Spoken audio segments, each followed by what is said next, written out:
As a man, I will treat every day as it is my last. I will take on the everyday responsibilities as a man with a warrior mentality. I will not exist. I will live. I'm loyal to myself, my family, my brothers, and my wife, and I will give my all to bettering myself daily. I'm to be the man that my wife dreams of at night but gets to wake up to in the morning. I'm to be the hero and the father that my children need and the man they deserve me to be. I'm a fierce and special breed of brother to my team. I'm never backing down as life throws the spears at me. Instead, I view the spears as an opportunity to grow and help others with. I found my why. I'm grounded in my purpose. I'm not lighthearted. I'm lionhearted. I'm secure enough to show the world my flaws, but fierce enough to attack them head on. And when I make a mistake, I'll own that mistake and suffer the consequences like a man. I have integrity in every aspect of my life, but the humility to not boast about it. I know who I am, and I'm in control of where my life is taking me. I have earned my team's ethos, and I push towards earning it every single day, and I'm actively conquering my core 5 while helping others do the same.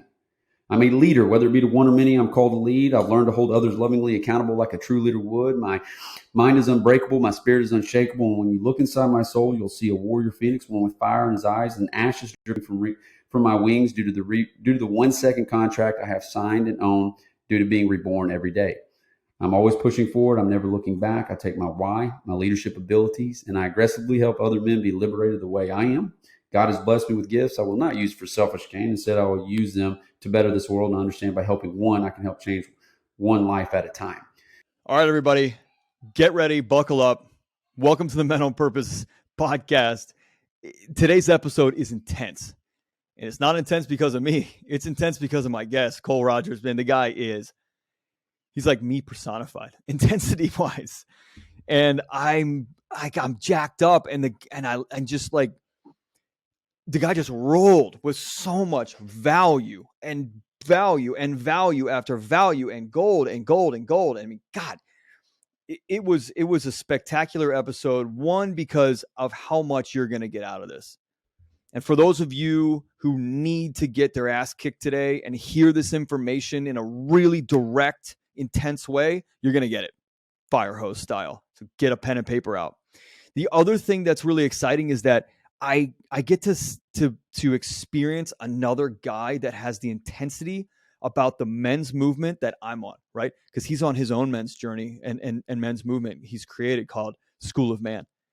And it's freaking incredible. So this is a long episode, not by time. It's under an hour. It's just intense because the guy talks fast. I talk fast, and we're dropping bombs like crazy. So before we get rolling, I'm not even going to tell you about Cole. I'm just telling you, you just stay on this thing. Stop what you're doing. Put the weights down. Pull your car over. Give yourself this hour. Give yourself the space. Honor yourself.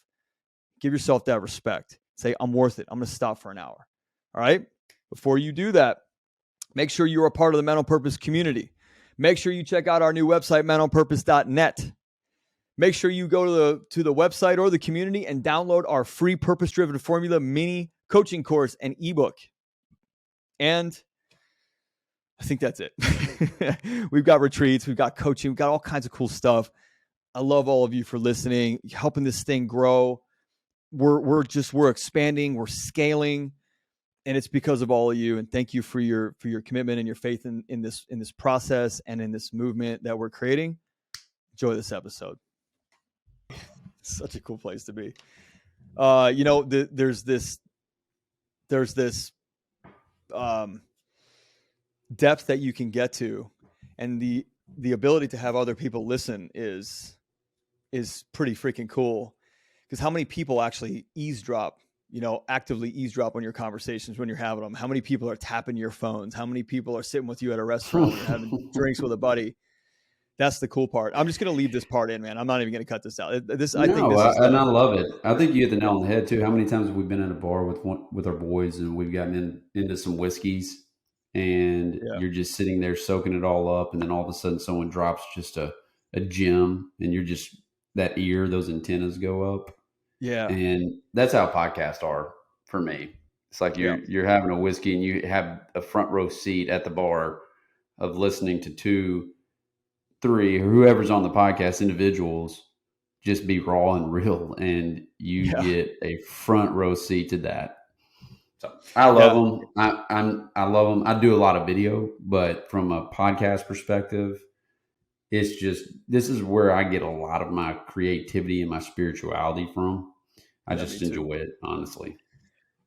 I was down at Spotify headquarters this week, Oh, just neat. talking to them about what does it look like for this podcast to get bigger and get into a network. And they had said, what's interesting is the average person will. There's 4 million podcasts out there now. When I started this, there was like 1.4 million. Just in 2 years, Wow. this thing quadrupled. But what they were saying was that the average person um, wants to talk about themselves, but only wants to talk about themselves so that they look good. And that Hmm. the majority of the podcasts out there are people who need to be heard, who don't feel heard in their lives, yet they're not Hmm. talking about anything that's going to positively affect as a mission, right? Positively affect the world as a mission. Somebody might get something from it, but it's not structured enough and intentional enough that it's out there to do this, right? It's not an outcome. Yeah. Like you don't have to get your whole life and manhood and fatherhood from the Men on Purpose podcast. It's just our intention is if you choose this medium, then our focus is to make sure that you can get what you need as a man, a husband, and a father, right? To evolve into that person or that dad or that husband that you want to be. And that's a very interesting thing that they were talking about. Most people are just doing this and blabbing. Just talking with no purpose behind it, Yeah. no mission. Yeah. But I think that you Oh, also find that, go ahead. no, so good. Yeah, but I think that's what you also find in today's world. I mean, you have so many men that are aimlessly walking, women too, for that matter. I mean, people in general, like, men are dying in their 30s and 40s. We just don't bury them until they're in their 80s. I mean, that's a Yeah. quote that's been around for years. And a lot of it has to do with they really have so much interpersonal conflict, and that they develop these limiting beliefs in regards to diving into their purpose and not really connecting their purpose to their pain, and not understanding how their story has such a major impact on someone else's life. And I've been there as a man. Yeah. I've been there to where the voices inside your head tell you, like, man, no one wants to hear me. Yeah. No one wants to no one wants to hear about me almost being divorced 3 times and being remarried to the same woman 3 times, or battling with cocaine and Adderall and still producing and making money and launching businesses. Yeah, man, they've already heard all this stuff, and you develop Right. this narrative inside your head.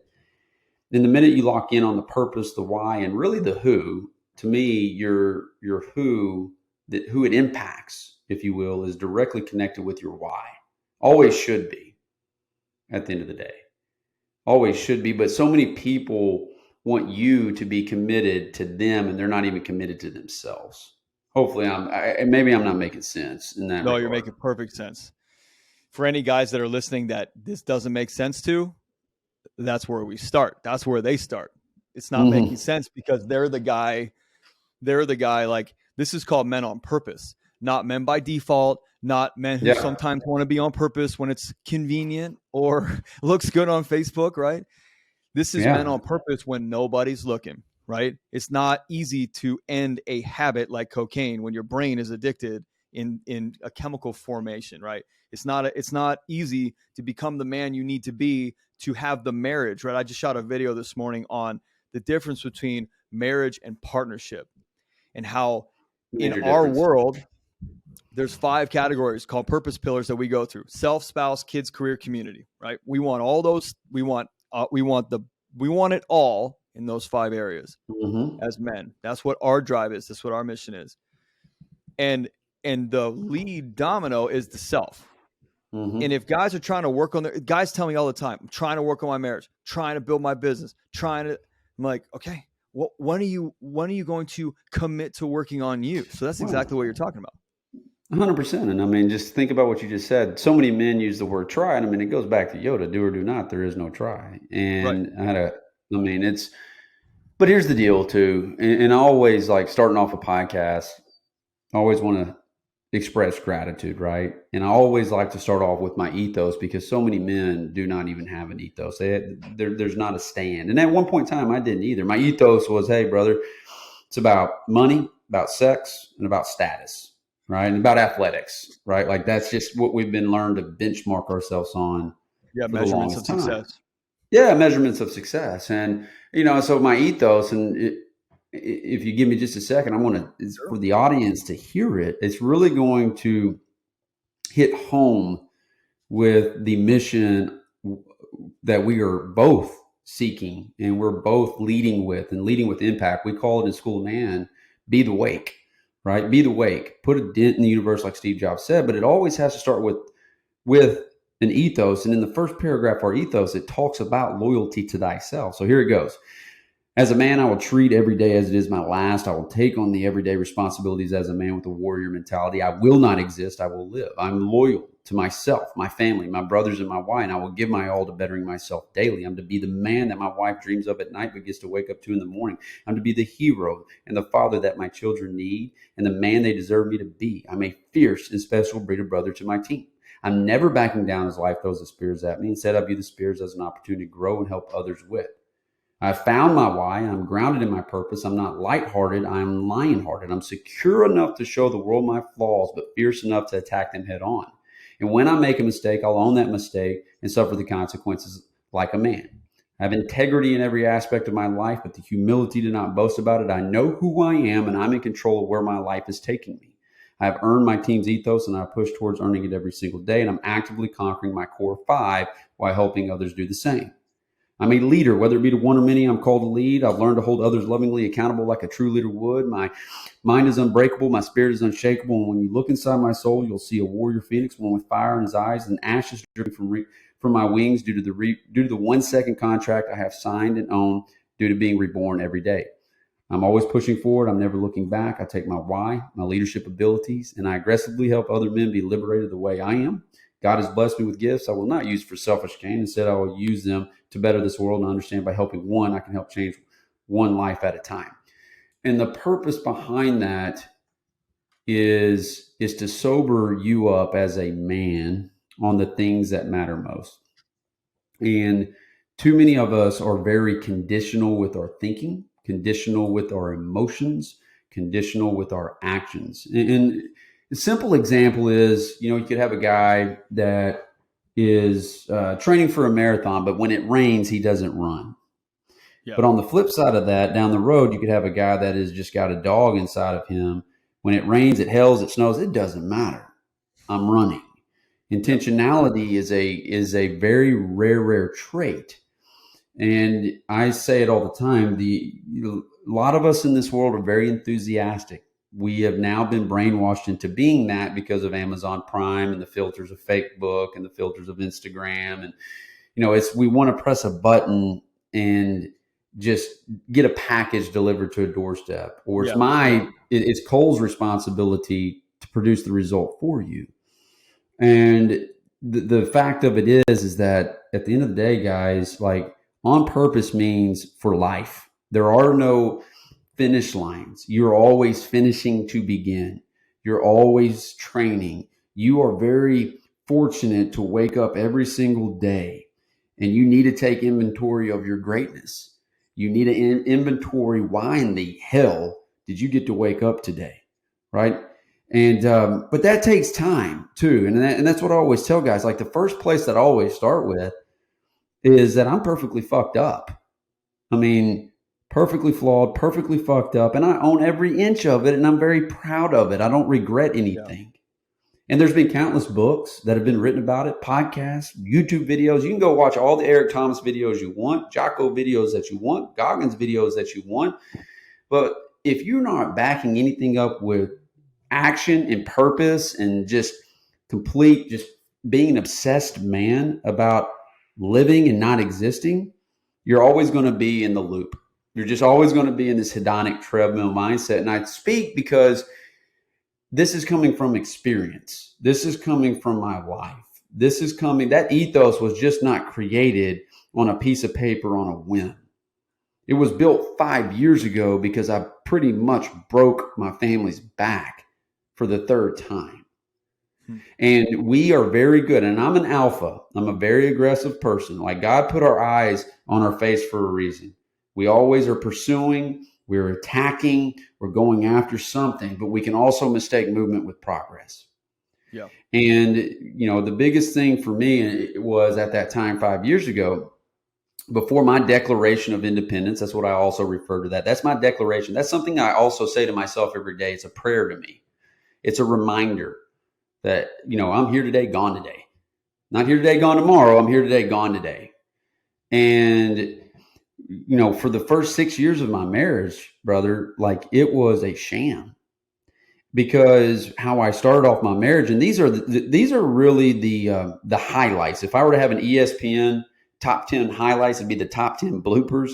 But I also look at things from my life of everything that has occurred in my life since childhood has always happened for me. This is my path, if you will, right? Now in my 20s, it was more about, significance, and a lot of us have 6 human needs: certainty, uncertainty, significance. We need love and connection, growth, and contribution. And, for me, when I first got married at 27, I had, let's just say, an unhealthy addiction to validation, number one. An unhealthy addiction to validation. Validation comes in many forms: stress, and then wanting other people's praise, and walking around on eggshells, afraid to actually step into my true self. And that's just how I was raised. I was raised in a very large family, but very, let's just say, you don't hang out your dirty laundry. You do what the church says, and basically you don't step out, right? Yeah. And I'm one of those guys. I'm just a freaking rebel. I'm a cowboy, and I brought that into my marriage. But really, it at 18, when my heart was broken for the first time. So I lost my virginity at 18. Most of my boys were losing at 16, 15. In the locker room talk, you come up around it, and those are the benchmarks that we start learning. Yeah. But I was saving myself because I saw my cousin get his girlfriend pregnant. I was like, I just don't want to go down that path. So we decided to lose. I decided to lose my virginity. So did my girlfriend. But she had so much guilt, and I did too. But man, she just basically, she held it over my head, and it really put a major scar on my heart. And so really that I brought a lot of that into my marriage. And by the time I was a senior in college, I never dated anybody else seriously. It was always about womanizing. It was always about being the center of attention at a party. I was very much addicted to self-sabotage. I'd love to get my GPA down to 1.4 only to get it up to 3.7 because I wanted to feel the high and the ride, right? And but I brought that into my marriage with Ashley. And the Adderall turned into crushing it and snorting it, getting an edge. I moved to Nashville, Tennessee. It turned into cocaine, but I could still produce with the best of them. It was hang out with the owls at night, soar with the eagle in the morning. No one would ever know. You throw these masks on, right, throughout your life. And it's not like this stuff comes with a manual. But this is my purpose building, and I don't realize it at the time. And we have a lot of self-improvement junkies out there that read all these books, and they try to become a coach on Instagram, but yet they really haven't been through the damn shit. They haven't been through the fire, right? And, when I met Ashley, we met on eHarmony, and this is how my first 6 years of marriage went. Rehearsal dinner night. I burned the town down. Knocked on the door midnight, 1 o'clock in the morning, tried to go get some play, left her bawling her eyes out. She wouldn't give me any. I bounced off the bed drunk, and that's how we started off our wedding day. I didn't go to sleep. I ate more Adderall. We were going to Costa Rica. I thought the full week was about sex, but it was that time of the month. Little did I know at that time, because I was so selfish and into myself, that she had got taken advantage of in college. So oral sex was out of the picture. So I got pissed, and I stormed out of our room. First night of our honeymoon, and got blitzed at the bar. And she was crying in the shower.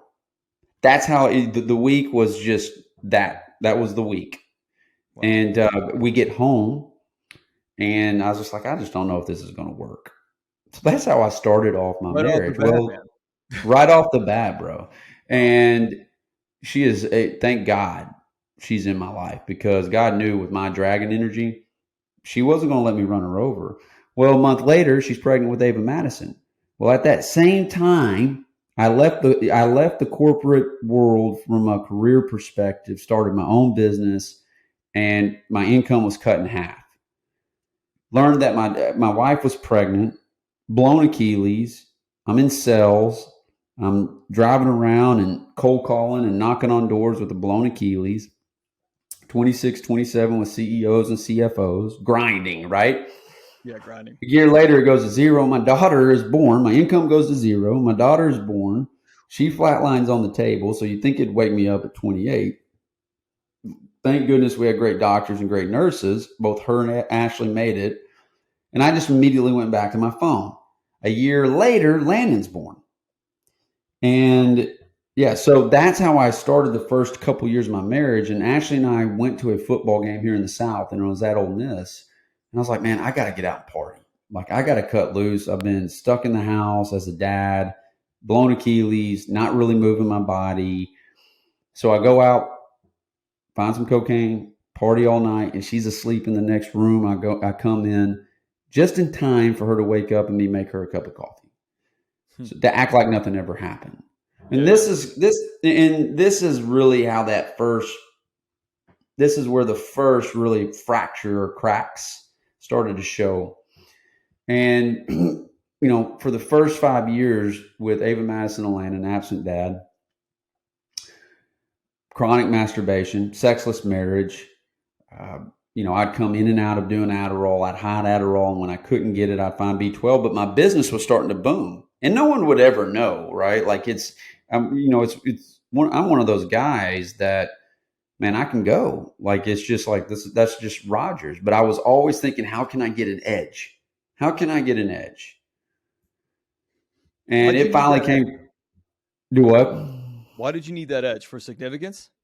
Significance. That would be it. Significance, and knowing that I have mouths to feed, and it's on my shoulders, and I take that stuff very seriously. Sure. Yeah, and that's just. But when I look back, do I regret any of it? I don't, and I can say that 100% because that was my path. I hurt my wife, yes. We've reconciled, yes. But it's allowing me to teach, and it's allowing me to coach. But the biggest thing I was addicted to was white lying to her. And as my business started to grow, my income started to grow, and that's what I thought. I was like, hey, if I take care of the money aspect, everything will work itself out. Furthest from the truth. Sounds really good at the time. At the time. Yeah. At the time. And anyhow, man, just to shorten that piece up, really what started turning, because that's always a question, like, well, where did it finally start to turn? Where did you finally say, you got to unfuck yourself, Rodgers? Right. Well, it was just basically when we started going to therapy, and after seeing her cry multiple times, I just got fed up with myself. I got tired of the man staring me back in the mirror. And really where it started to turn is like I had an intern working for me, and I shredded him to pieces. And I don't even remember what he did wrong. And I was like, God, what am I turning into? Am I going to be just this guy that no one wants to be around, or if they're around him, they talk shit behind his back? Yep. You know what I mean? And it's just like, are we that family that fights to go up to church, and then we go into church to make everybody think we're good, then we leave and we fight again, not making any love. My kids, I'm always gone on an airplane. It's like, I'm too addicted to the achievement ride at this point. And so that's when I started working on myself, and my mind was pure chaos. It was just monkey mind. It was one of those, taking a vacation, there was no vacations, that type of deal. And that's just really where it started turning at that point. Yeah. That's where it started that's where it started turning. And so what I decided to do is like, well, if you want a radical change, you got to do some radical shit. Yeah. And as a country boy from Arkansas, like meditating, journaling, I was not raised around any of that. That's woo-woo, hippie shit, pussy shit type of stuff. That's what you hear growing up. That's how you get brainwashed. Yeah. And I said, you know what? I'm at the end of my rope. I have nothing to lose at this point, right? And that's when I went out west, and that's when I linked up with some SEALs. And I will never forget running that first mile with a mentor of mine, Brandon. Brandon, if you're listening, brother, love you, man. And I was like, and it was the most liberating experience for me. And it wasn't anything, it really just wasn't anything that they said or that they did. But I hadn't ran a mile since before I blew my Achilles, and that was almost 4 or 5 years. I went through a blown Achilles tears, 2 surgeries, staph infection, a week in the hospital, almost losing my leg. And I ran a mile. And I remember holding a 4-minute plank thinking I just did something impossible. And at the time, that's what it was for me. But it's exactly the medicine that I needed, along with Brandon showing me who I could chase, like my future self. I was like, oh my God, this guy's in his 40s, jacked, and just connected to God. Awesome marriage with his wife. I saw him talk on FaceTime, completely vulnerable. And that's what I loved about him and still love about him. Just completely vulnerable. I was like, I've never seen anything like that. What's up, guys? I'm so sorry to interrupt the episode. I just need 1 minute to share with you all the new and exciting, amazing stuff we've got created here at Men on Purpose. First of all, thank you for listening to the podcast and supporting the movement we're creating for all the men of the world. Next, you've got to check out our new website, menonpurpose.net, where you'll find all kinds of cool stuff, including links to our podcast and the free Men on Purpose community. You're also going to find our new free purpose-driven formula mini course and ebook, and links to all of our new coaching programs and products. Look, I've had so many of you ask me where to get started with your personal growth journey or where you can go to level up. So I put this thing together, this free ebook and mini course, and we're going to be talking about and coaching you through a really light version of our purpose-driven formula, which is our foundational formula. And for those of you who are ready now, we got you. Listen up, whether it's becoming the best husband, being the best dad, quitting that job that doesn't serve you, or just understanding how to put you first, we've got what you need to align with your authentic self and find that true fulfillment and live a life with no regrets. Look, we're helping men with structure, support, and sustainability. That's what you've asked for, and that's what we deliver. As we lead you through proven and tested curriculum that focuses on formulas to help you get farther faster. So make sure you go to menonpurpose.net, click the button to download our free, powerful, purpose-driven formula mini course and ebook. And while you're there, make sure you check out some of our amazing products designed to help you find your purpose, stop self-sabotage, and dial in your mindset, skills, and habits to evolve into the best version of you. Why? Because we want you to live and have the best life possible. No regrets. So, mentalpurpose.net. Let's get back to the episode. He had the alpha, the masculine, and the feminine. Yeah, he had it's just Mr. Cool, right? Like, swagger's an earned thing. Swagger's going through the fire. It's not like it's synthetic caffeine or shit like that. It's like, you got to earn that shit. And he was a recovering alcoholic that owned a big financial firm in Indiana. And he did not back down from smiling, laughing. And I'll never forget, he ran to the coast. He said, yeah, I just ran 6 miles. I said, shit, dude, that's incredible. And that's just how the whole thing started turning. But where the breaking point was, and this is how the Ethos got its crafted and how School of Man got its start, I go through this 2-year transformation process, just working on myself, therapy, working through ripping the Band-Aids off the scars, meditation, journaling, reprogramming my brain. I'm a big believer in the reprogramming the mind aspect of it. And then I take on a Hell Week simulation. I was invited to do it. And Kurt, my teammate, died at my feet. We were one of 9 out of 50 who secured it. And Kurt, I mean, there's no coincidences in life. Wow. Saw a man live full and die empty. And he and I were together the entire time because we're the same height. We're Smurfs. And Bud's students didn't even make it through this simulation. And this is the first time I can remember that my why was so big, so vibrant.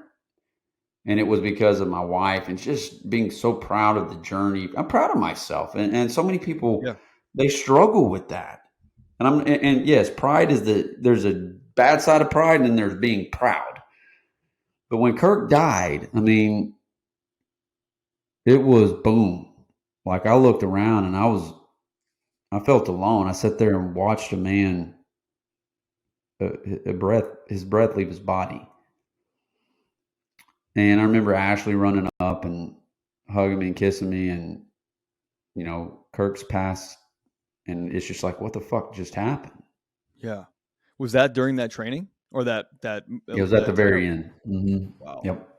It was at the very end, and it was nobody's there's nobody's fault. So like that, it's just one of those deals. Like and we were together when he took a piss. I was right there beside him, Yeah. and you go through a different level of spirituality with somebody when you're linking arms, and you knew. And at that point, I knew it was like God put this man in my life for a reason. When I Was he come the back to Little guy? Rock, Was he the guy hmm, that was kind of aimlessly walking through life, or did he have a purpose? he had a purpose. Okay. And yeah, he had a purpose. And when you go through something like that, and I mean, it's a full blown simulation of Navy SEAL Hell Week. So it's not a 2-day, 3-day men's retreat where you're going through the shit, and we're 1 of 9 out of 50 to secure it. But I get home in a Christian radio show, which I didn't even believe in God and Christ at that time. And, and it's one of those things. It's like, hey, if you believe, just believe in something bigger than yourself. Like, I think traditional religion has done a lot of harm. And, but I won't get into 100%. that. Yeah, I won't get into that. But this Christian radio show asked me to come on. And I said, okay, I'll do it. And what I did, and it was like a long form podcast, is they said, all right, Mike's on. We want to hear your story. And for 2.5 hours, I let it all go. I mean, the nitty gritty, the inside details. And It's probably where he it found you. was, yeah. So it was it was a liberating process for me. And I Sure. walk out feeling really good about myself. It's like I wasn't making any money on it. So that wasn't it. It was like I just saw a man die living at my feet. Yeah. I have no excuse not to go all in at this point. The only person who never heard that story was my wife, even through therapy. So what it kicks in? Cognitive dissonance. Yeah. There's no way. There's no way. The B12, the Adderall, and of course it all came full circle. And the number one addiction I had, and I alluded to, was white lying because of the shame. No alpha, no provider, protector, no, especially on the unhealthy side, wants to admit weakness to his queen. No, because then what good are you? What's your point? What's your purpose in that relationship if you can't protect and provide? Are you worthless? Yeah, That's what I went through. That's what I went through. Yeah, and so that's just and that's how everything started kicking up into high gear with my purpose. I started realizing real quickly that my pain has now been converted into something bigger. Yeah. It's now my promise. And, I was training guys like me. I bought a dumpster fire of a CrossFit gym. Wasn't even into CrossFit, but I wanted to train men, coach men, executive men, businessmen, using what I've been learning, the 5 mountains: physical, mental, emotional, intuitional, spiritual. But yet I couldn't go all in because I still hadn't owned my shit in full. Yeah. And that radio show and Kirk made me own my shit in full. And it was the hardest fucking thing, which I'm so grateful for because that's the most beautiful time in my life that I look back at. Sure. And I remember her calling me, say, I'll see you at JC McDaniel's office, our therapist at the time, who was a mentor and a friend of mine to this day. She's crying again, saying, I don't know what to do, JC, I don't know what to do. And she was gone with her. She was gone. Her and Ava Madison and Atlanta they're head out east back to her parents. And I just sat there with my head in my hands. And all he did, Marine combat vet, someone I highly respect, he just said, Rodgers, and he didn't have to raise his voice with me. Unfuck yourself. I'm disappointed. And the words disappointment, and I'm fortunate to be raised in a home with a father that has been in my life who did not have a father that was in his life. But if you want to motivate me, I will never disappoint anybody. And that's why I kind of going back to like the edge thing you were asking. That's really where that comes from. And that's just where the whole thing started, brother. That's where the real journey actually started taking place because I really had to start focusing on the things that matter most before I lost everything. Let's jump in right there. There's a question that I have about your wife that I just want to ask because it's on the top of my head. there's a level of resentment and anger and distrust and those kind of things that, I know, I don't even have to ask you if they were present. They were present. 100% were present. Three, you know, uh, attempted divorces. How does she move through that? Do you know this answer to this question? I mean, how does she move through and remove the resentment from who you were and not look at you as that old version of you that traumatized her, but the new version of you that won't do that again? How does Yeah, that's a great question. It's something we deal with a lot in School of Man, and that are the significant other, the partner, holds all that over their head, like always remembers the old self, even when you're going through the hero walk or whatever it is you want to call it, right? We call it taking the path, right? But Ashley's a unique creature, very forgiving creature. She didn't forget, and she would hold me to a higher standard, 100%, and it'd be one of those deals like, fuck, give me a break. Like, I'm working my ass off over here. Recognize me for my growth. See the good in me. But, J.C. McDaniel, he said it best. He said, brother, this is going to be like death by 1,000 paper cuts, but in reverse. Yeah. And the hardest thing that you can do at this point is reciprocate without expecting anything in return. No blowjobs, no sex.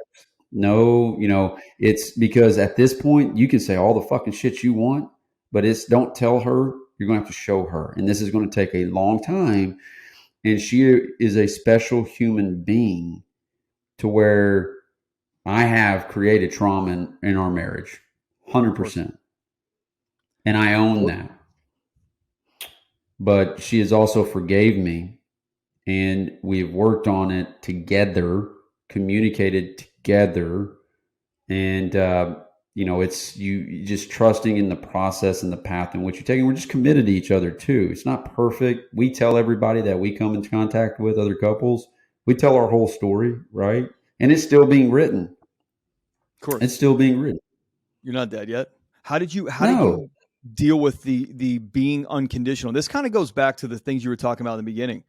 Having integrity to your commitment when nobody's looking, when you're not people pleasing, and you're not doing it for self-sabotage, and you're not, or the other side of self-sabotage, the backup.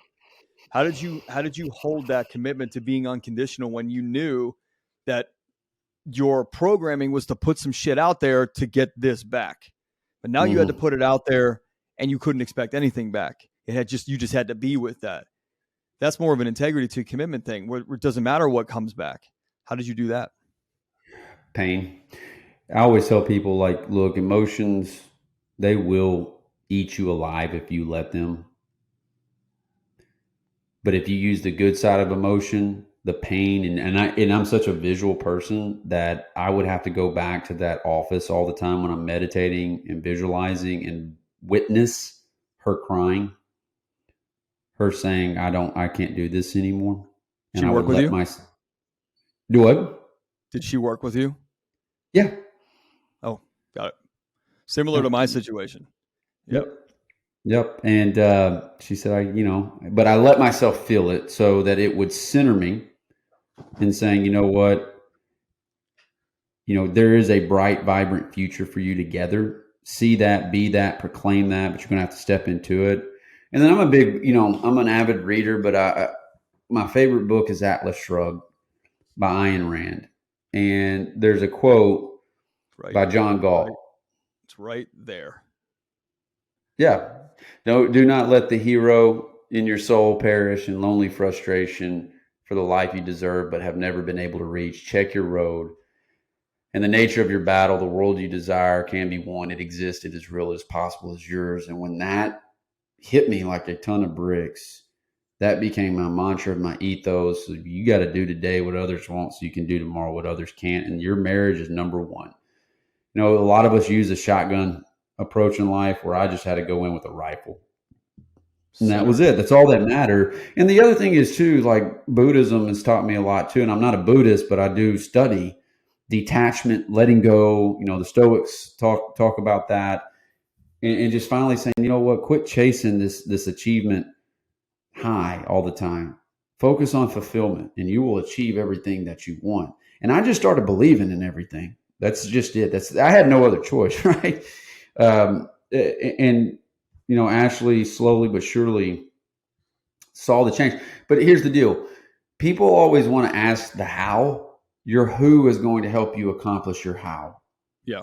And there's no greater quote or statement than that. Your network becomes your net worth. And I'm not just talking about financially. And what I just decided to do that day that I saw, just again, made her cry. I'm done. I can't do this anymore. I don't know where to go from here. Let myself feel the pain. I couldn't say anything. There was nothing I could say that was going to repair it. A lot of us want to go into fix it mode. And The it's like, narcissist does. Yeah. oh, 100%. And it's just like, shit, I'm done, man. Gig's up. And basically that's how I started building out my own network. And that's how School of Man got its birth. It wasn't done on a business plan. It was born out of pain. I love it. Let's go back to detachment and letting go. There's a lot of guys listening to this that'll say, a lot of guys in the mental purpose world, it'll say, but I have to provide for my family, but the job this, but the job this. I'm telling you, man, I have group coached these guys from these places that the mindset is the next deal, the next sale, the next unit, the net worth, the this, and it's just it's solidifying that programming that they're only the operator of that machine. And that, like what you and I talked about earlier, measurements of success, those are the measurements for them. That's a problem, right? Whereas Big measurement problem. for success is something that I catalog every week is time with my kids. How many sunrises and sunsets did I stop and intentionally go to and watch? How many times did I compliment my wife or say or do something with my daughter and like build her self-esteem up? And those are my measurements. Money will come from the man I am. That's just it's just how it goes. How did you detach from that significance that you had so much of, right? It was so deep, and your habits were created, and the like the lines in your brain, right? Like the record, it's a deep crevasse, man. It's super deep. How did you get or fill that so that you could actually step out? I get the pain. What were the activities? Because some guys listening to this and going, all right, Cole, I get it. Yeah. Tactically, what did you do to move out of that, that cycle of I got to produce to be worth it and to be worthy and to matter to the world? And then I want to get into some self-love, self-mattering stuff too. Yeah. So for me, when I started really down this path, yes, we've talked about the pain aspect, but I'm a big tactical guy. And it's the little things that add up to big wins. So the first thing that I did was write a letter to my former self, and I do it all the time. And it's been a game changer for me personally. And then every morning and every evening, you will see me bookending. I'm a big journaler with gratitude. I'm a perspective guy. Yeah. And so when I started filtering guys on why is this happening for me versus to me, things started to shift mentally. And then when I doubled down into my meditation and really, and I do it, I'm religious about it. I'm addicted to it. I'm obsessed over it. I can tell when I do not meditate twice a day. But when I coupled it with visual work, projection, rehearsal, right? When I started doing that and I started seeing it in real time in between my ears. And I know a lot of guys say, man, I've got better shit to do. No, you don't. No, you really don't. You're just avoiding the things that make you better, right?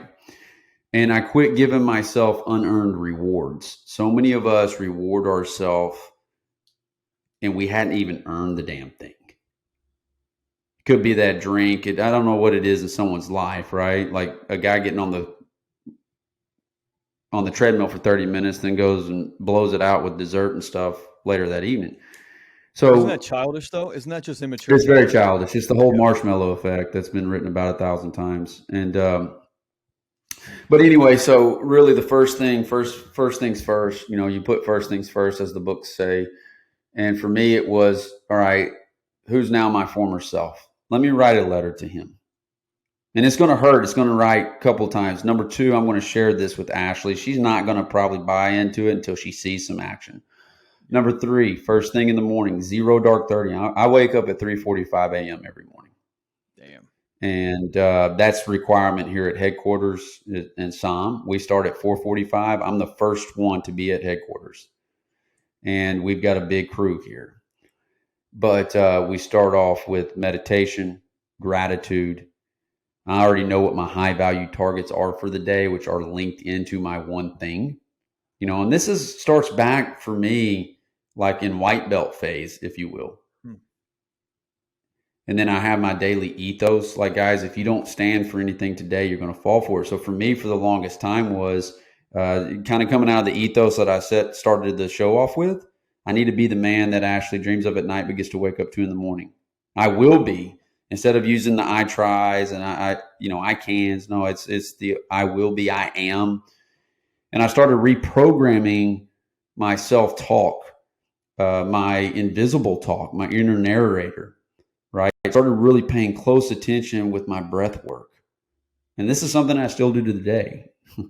Very routine about things. It's honestly like a professional golfer, how he approaches the ball. And then I book in the evening with same thing. What are the victories that I'm experiencing today? There's 1,000 journals, 1,000 things that you can grab onto, but man, it's like a book. They're worthless if you don't put anything in action. Totally. But then I distilled in the lessons learned and my gratitude, and I still after action review the hell out of myself every day. That is my process.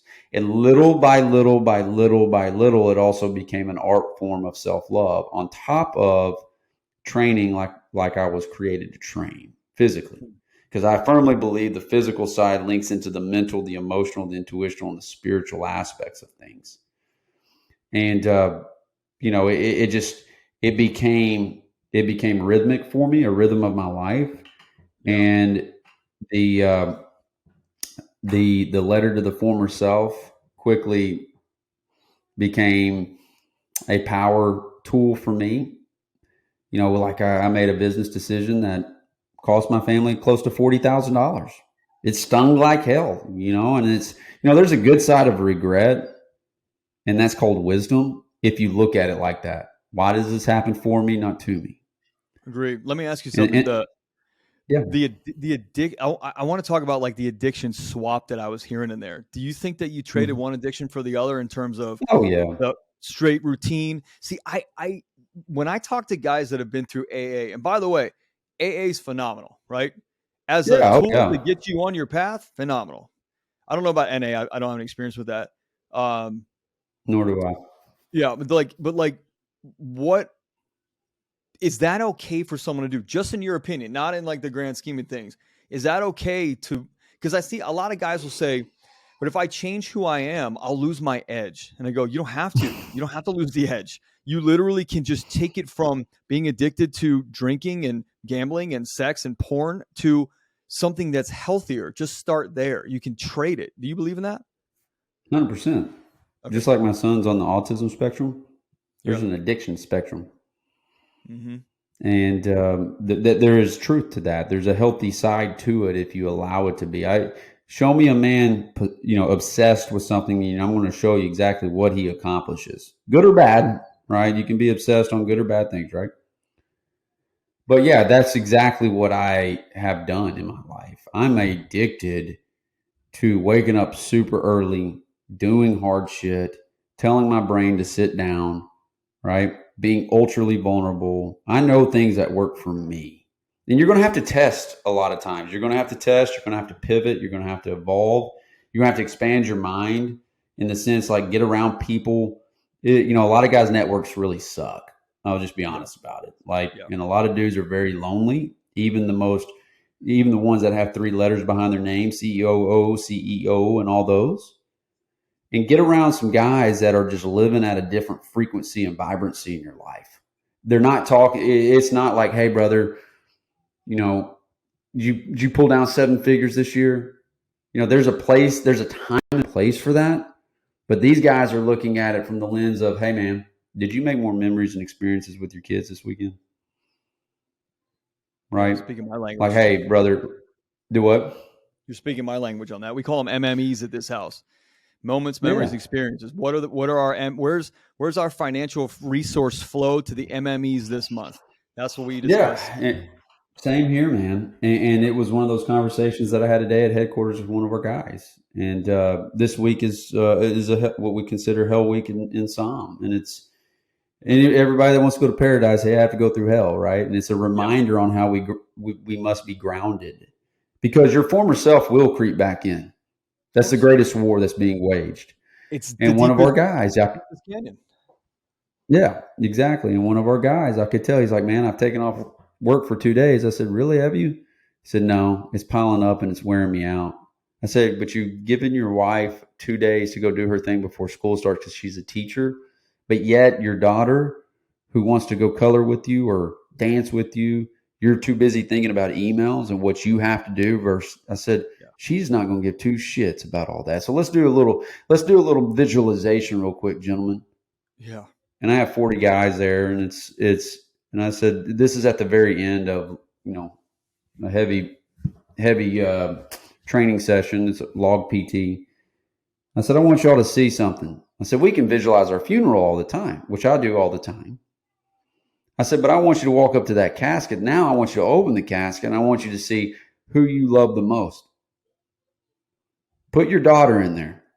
Mm-hmm. Put your wife in there. Because our mission here, gentlemen, is to be better men by focusing on the things that matter most. Because the last time I checked, because I've had to learn the hard way, I paid the tuition, is that my daughter, Ava Madison and Landon, just want memories and experiences with me. Now, they know daddy's got to work. They know daddy's going to be on podcasts. They know daddy's going to do things, but that's what our life is filled of. That's what we take with us, right? And I said, every one of us should want to die immortal. Remember our name because of the good we've put on this earth. You know how you change the world? You do it through your family. Mother Teresa said that. Yeah. So anyway, and that's kind of dovetailing into being addicted to that type of mindset, being addicted to that type of lifestyle, being addicted to just doing the shit that honestly people think's weird and uncommon and uncomfortable. Be addicted to that. Yeah, that's be addicted to that. Be the person that gets made fun of. Be addicted to that. I've been made fun of these 5 fucking years, and I love every minute of it. And I got that CrossFit gym. Like, who's this dude meditating in the middle of the CrossFit gym? Who's this guy? It's like fucking making fun of me, and I was just like, okay, watch,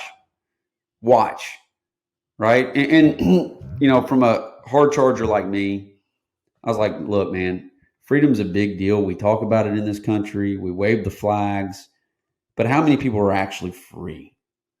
There's five needs that every man needs. Yeah, 5 needs that every man needs. I mean, he wants fitness. He wants to look good in the mirror, yes, but mentally, emotionally be fit too. He wants love, wealth, not just in money, but also knowledge. I want to be a wealth of knowledge. He wants what? Leadership. Yeah, absolutely. You're born to lead. Very few realize that. But the number one that everybody wants is freedom. But yet we still shackle our minds. We still do these things, and we are not willing to put in the work to liberate ourselves. And and that's so. Anyway, I can go on and on and on. No, dude, it's brilliant stuff. I mean, I want to go back to something because I think that you will have motivated somebody who listens to this show. Like, you will have motivated them to go, okay, I get it. I'm the information addict. I'm the guy that goes to all the seminars. I've been to UPW 42 times. Yet my fucking life is still the same. I have these guys call me all the time. They're like, I got an email on UPW while we're recording. And look, I thought UPW was a fantastic experience for me. I crewed it, and I went once, crewed it a bunch of times. But I set an intention when I went that I was gonna hit. I set an intention every time I went, right? And there are guys that call me and go, "Well, how are you different?" or "How is this?" And I say, "Well, I mean, look, man, if you've been to UPW that much, my shit's not gonna help you because you don't want help. Mm-hmm. You want to pretend and tell everybody that you're getting help. 100%. There's a big difference between I'm working on myself and I'm evolving. Very big difference. And so I want to talk to that guy right now who says, all right, man, I'm in. You motivated me. Cole, how do I go from information addict to putting this thing into gear and getting rubber to the road? Because we talked First and about that earlier, foremost, going through the actual fire, getting the shit kicked out of you a little bit, experiencing life, especially those guys that want to become coaches. I talk to guys all the time and go, hey man, you have any spots available for coaches? I got a certificate. And I'm like, fuck your certificate, dude. Go out and fuck your life up and recover and come back to I me. got your fucking certificate. I Right. got your fucking certificate, right? Right. I don't think, and that's not an ego statement. That No, is no. one of those deals. Like, you're not going to go to a dentist with jacked up teeth. I'm not going to go to a fucking coach that's got a certificate that's not willing to be vulnerable and not help me to, 10x my life or whatever, buzzwords we want to use out there, right? I respect the men and women who are willing to go full sin, right? But going back to your question, we get this in Psalm a lot, School of Man. And School of Man is very much like what you think: freshman phase, sophomore phase, junior phase, senior phase, master level phase, or like jiu-jitsu. It's very much a process.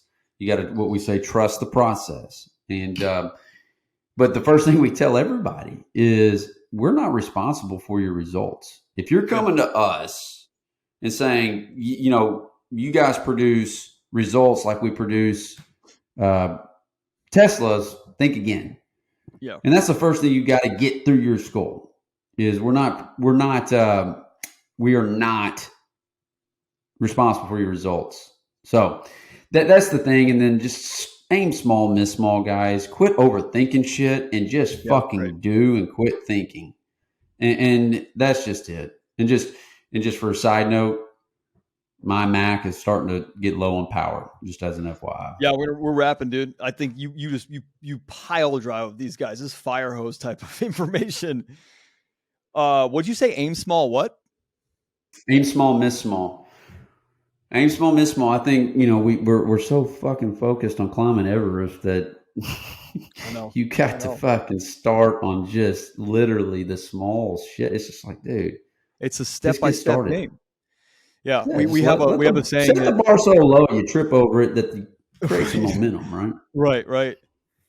The original name I came up with many years ago was Broken Elevator, right, from my first course, because I wanted people to know there are no shortcuts. You cannot shortcut this. And unfortunately, I wish I could be a billionaire if I could figure out how to get you to shortcut this thing. I mean, you got hacks and you got plant medicine and you got shit like that, but you can't shortcut this thing. You got to climb the steps. Even if you do plant medicine, Amazon Prime mindset, bro. Yeah, you still got to climb the steps. So I like the aim small, miss small, because you have to build the foundations that support the bigger, more evolved you. You can't evolve over here, and your foundation only is capable of putting a 2-story building, but you need it to support a 50-story. It doesn't matter. It doesn't work like that. So, dude, I love everything you're about. I want to figure out. I'm going to send you an email. I want to figure out how we can freaking support each other and the movement that we're both on. Man. We're an abundance group, man. Like this is why we were, and I'm extremely grateful for you. And it's just one of those deals. Our mission is the same: to create better men by helping each man focus on what matters most.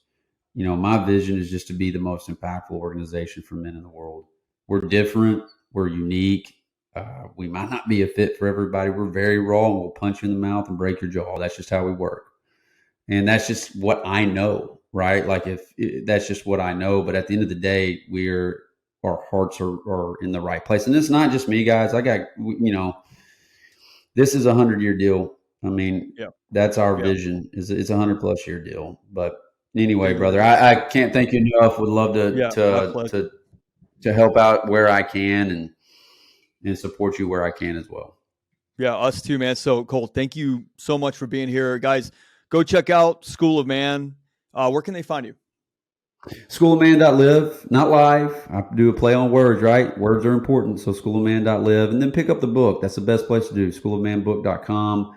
You get to hear from all the guys in the organization that just rip off the mask and just truly are raw and real, and get to hear my story and get to learn about our process. So that's the best place to start right there, guys. It's awesome. Cole, thanks for being here, man. Appreciate you, dude. Absolutely. Thanks, brother. All right, audience. I hope you enjoyed that. Go back and re-listen. Go back and re-listen to it. It's absolute fire. Thanks for being here. We'll catch you on the next one.